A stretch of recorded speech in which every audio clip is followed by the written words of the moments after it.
What's up, guys? Kind of wanted to do things a little different today. I don't know if you can tell, but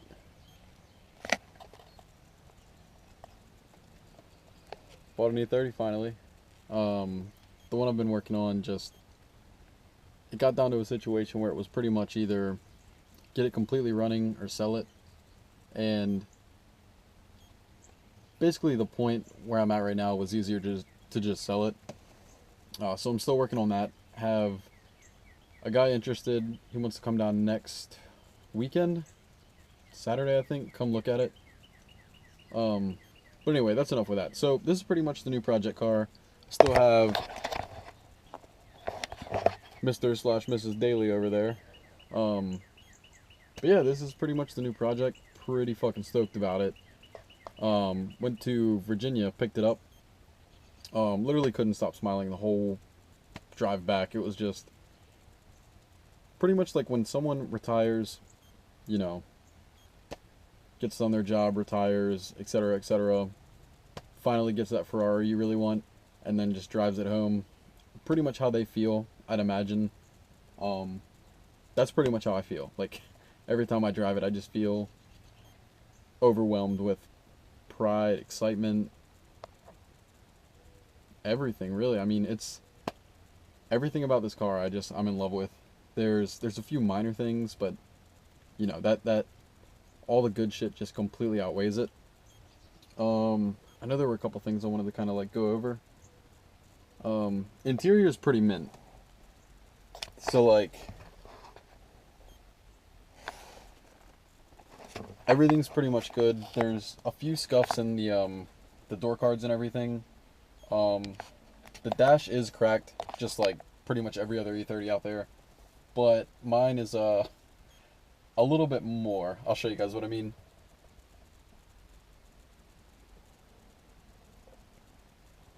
It's one of those things, I guess, like maybe like a collector or someone who's super into the idea of restoring it. It might be something you have fun trying to repair or whatever. But for me, I mean, end game goal, intentions are to race this thing, kind of like, you know, sling it around a little bit maybe.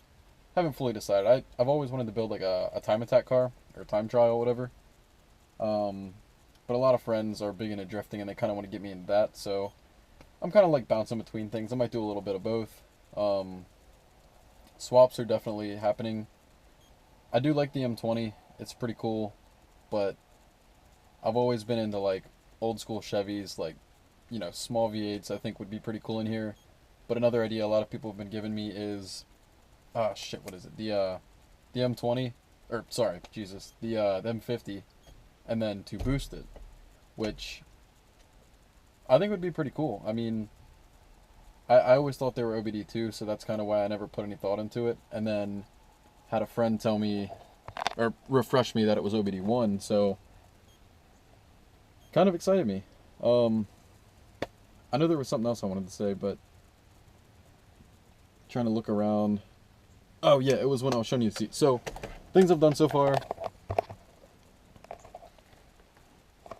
That little mirror dude there. And my Corbeau.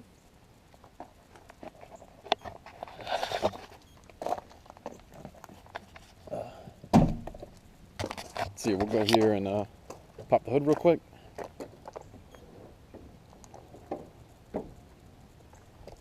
It's pretty clean internal wise.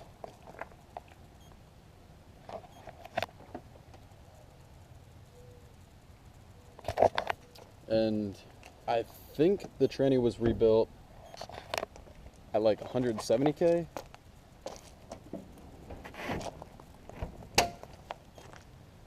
So that's that. Other than that, really the only thing I've done is I got an exhaust put on. I guess technically it's straight piped, but it's so luggy, and I do love it, but part of me is like, I finally think I understand, or maybe I'm just getting older. Finally understand what maybe too loud will be.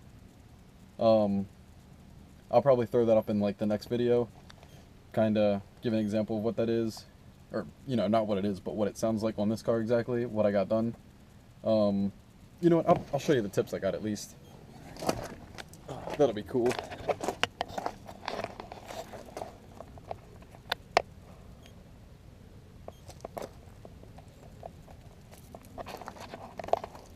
So I mean, all in all, it's definitely a solid car.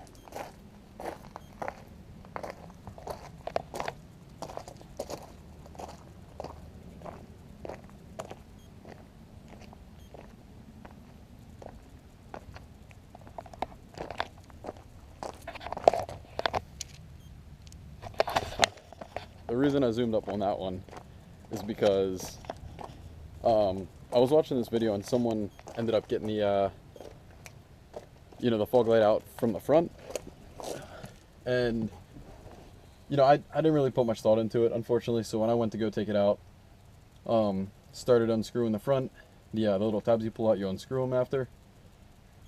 Started unscrewing that, and then I hear like this slight cracking, and I thought maybe it was just the screw.